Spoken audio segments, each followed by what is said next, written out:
Good evening, visitors. Welcome to the Australian War Memorial's last post ceremony. My name is Troy Clayton, and joining us today from the Royal Australian Navy is Able Seaman Alan Cashin. We warmly welcome the family of Sergeant David Jacobs, whose story will be told shortly.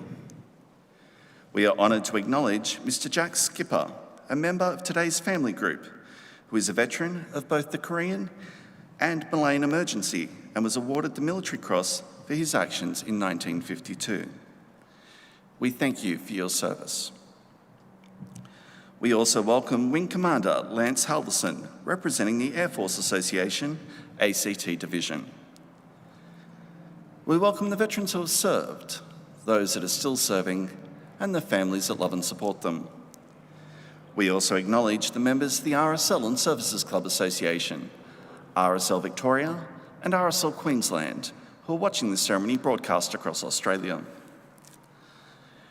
During this evening's ceremony, wreaths will be laid at the base of the Pool of Reflection by family and visitors to the memorial. If you're able, please stand and join in singing the National Anthem.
You may be seated, thank you.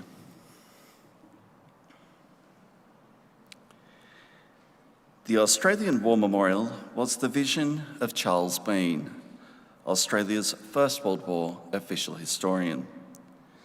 Bean landed with the Australian troops on Gallipoli and stayed with them at the front through to the end of the war. The idea of this national memorial and museum came to him at Pozières, France, in the depths of the bloody fighting of 1916. Bean's idea was that this would be a place where families and friends could mourn their loved ones buried in faraway places. It would also be a place that could help all Australians understand what these men and women had endured and what they had done for us. Bean's vision, to which we remain true, is best expressed as inscribed in the memorial's galleries. Here is their spirit, in the heart of the land they loved, and here we guard the record which they themselves made.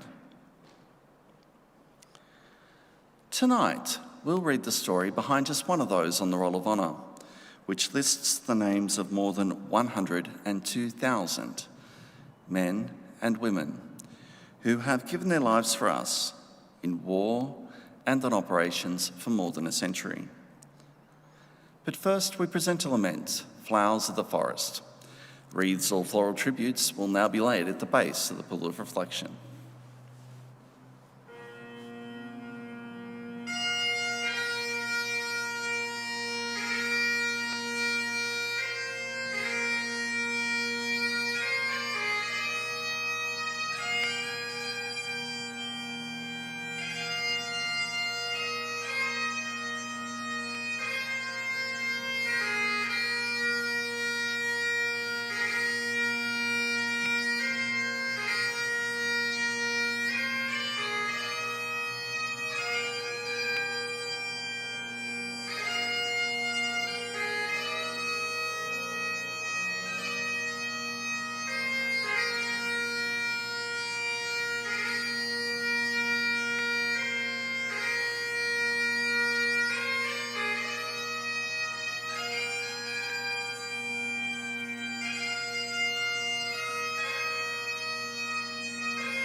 Today, we remember and pay tribute to Sergeant David Jacobs.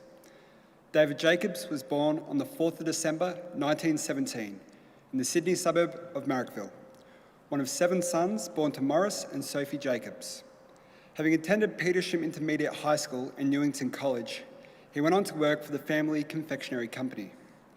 David was keen to fly and travelled to Tamworth to join the Royal Australian Air Force Reserve at a mobile recruiting service in July 1940.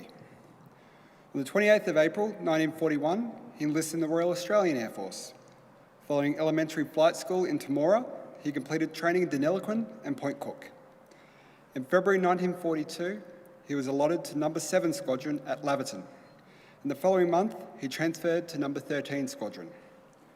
Flying in the face of heavy resistance and lacking fighter support, No. 13 Squadron's aircraft have been flying operations throughout the eastern islands of the Dutch East Indies. Some aircraft have been lost, while others have been destroyed when Japanese aircraft attacked Lahar Airfield in late 1941. With Ambon facing invasion, the squadron have relocated to Darwin in February 1942, were severely affected by the Japanese air raids on Darwin later that month. While the squadron's remaining aircraft were undamaged, its headquarters stores and spares have been destroyed. In March, the squadron moved to Hughes Airfield, where it flew operational attack and reconnaissance missions over the Dutch East Indies. On the 23rd of April 1942, Sergeant David Jacobs was a crew member aboard a twin-engined Lockheed Hudson, departed Darwin, headed towards a mission over Japanese-held Kopang in Timor. All 4 crew members aboard the aircraft were lost as a result of enemy action, including Sergeant David Jacobs, who was 24 years old. As the aircraft was never recovered, today he is commemorated at the Northern Territory Memorial in the Adelaide River War Cemetery. This honours 289 servicemen and servicewomen who have lost their lives in operations in the region of Timor and Northern Australia and who have no known grave. David Jacobs' name is listed on the Roll of Honour on my left, among almost 40,000 Australians who died while serving in the Second World War. His photograph is displayed today beside the Pool of Reflection. This is but one of the many stories of service and sacrifice told here at the Australian War Memorial. We now remember Sergeant David Jacobs, who gave his life for us, for our freedoms, in the hope of a better world.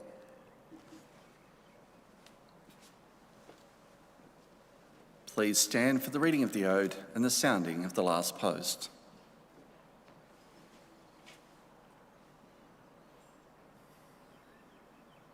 They shall grow not old, as we that are left grow old. Age shall not weary them, nor the years condemn. They're going down in the sun, and in the morning we will remember them. We will remember them.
Lest we forget. Lest we forget.